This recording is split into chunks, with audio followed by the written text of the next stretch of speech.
Perkenalkan, saya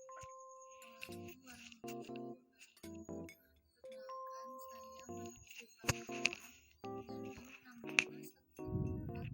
1614140006. Saya dari Rombel 2A Prodi Ilmu Keolahragaan Universitas Negeri Semarang. Di sini saya akan mempresentasikan proses kimia kontraksi otot rangka. Sebelumnya, saya akan menjelaskan pengertian jaringan otot. Jaringan otot merupakan jaringan yang mampu melangsungkan kerja mekanik dengan jalan kontraksi dan relaksasi sel. Dengan kemampuan otot dalam berkontraksi, ia mengemban 3 fungsi utama, yaitu melaksanakan gerakan, memelihara postur, dan memproduksi panas. Struktur otot rangka. Sel otot memiliki struktur filamen dalam sitoplasma. Bentuk selnya memanjang agar dapat melangsungkan perubahan sel menjadi pendek. Tubuh manusia mengandung lebih dari 400 otot rangka yang merupakan 40% hingga 50% dari total berat badan. Sebuah serabut otot dasarnya adalah satu sel otot. Sel yang terbentuk silinder panjang mempunyai ukuran garis tengah yang bervariasi antara 10 hingga 100 mikron dengan panjang lebih dari 30 cm. Struktur otot rangka. Otot rangka terdiri dari nukleus, sarkolemma, muscle fibers, myofibril, sarcoplasmic reticulum, dan filamen. Proses kimia kontraksi otot rangka.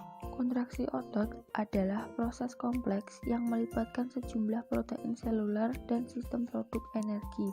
Hasil akhirnya adalah luncuran aktin di atas miosin yang menyebabkan otot memendek dan karena itu menyebabkan ketegangan. Kontraksi otot diawali oleh datangnya impuls saraf. Pada saat datang impuls, sinapsis atau daerah hubungan antara saraf dan serabut otot dipenuhi oleh asetilkolin. Asetilkolin ini akan membereskan ion-ion kalsium ke serabut otot.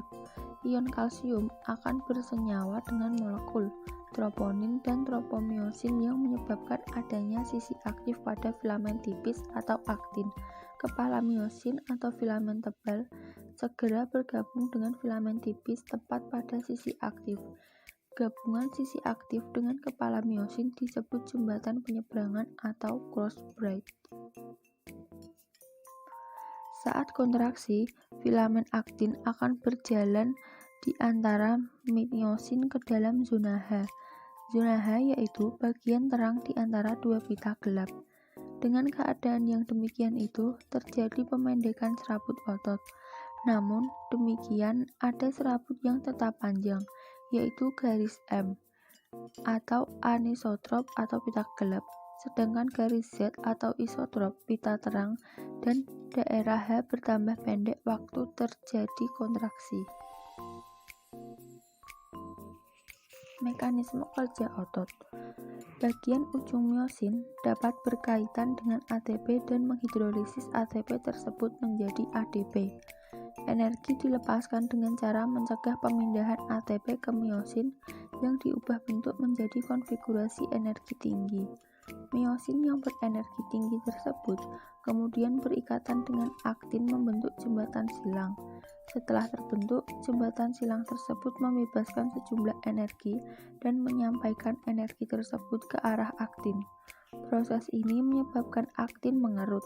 Secara keseluruhan, sarkomer ikut mengerut yang mengakibatkan otot pun berkerut. Kepala myosin akan lepas dari aktin.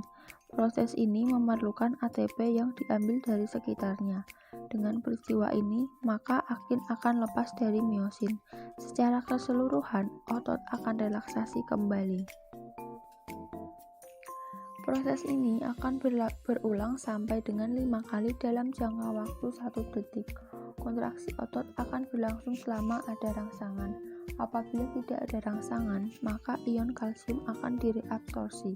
Pada saat itu pun troponin dan tropomyosin tidak memiliki sisi aktif lagi dan sarkomer dalam keadaan istirahat memanjang berelaksasi. Sekian presentasi dari saya. Apabila ada pertanyaan, bisa menghubungi saya melalui WhatsApp pribadi. Terima kasih. Wassalamualaikum warahmatullahi wabarakatuh.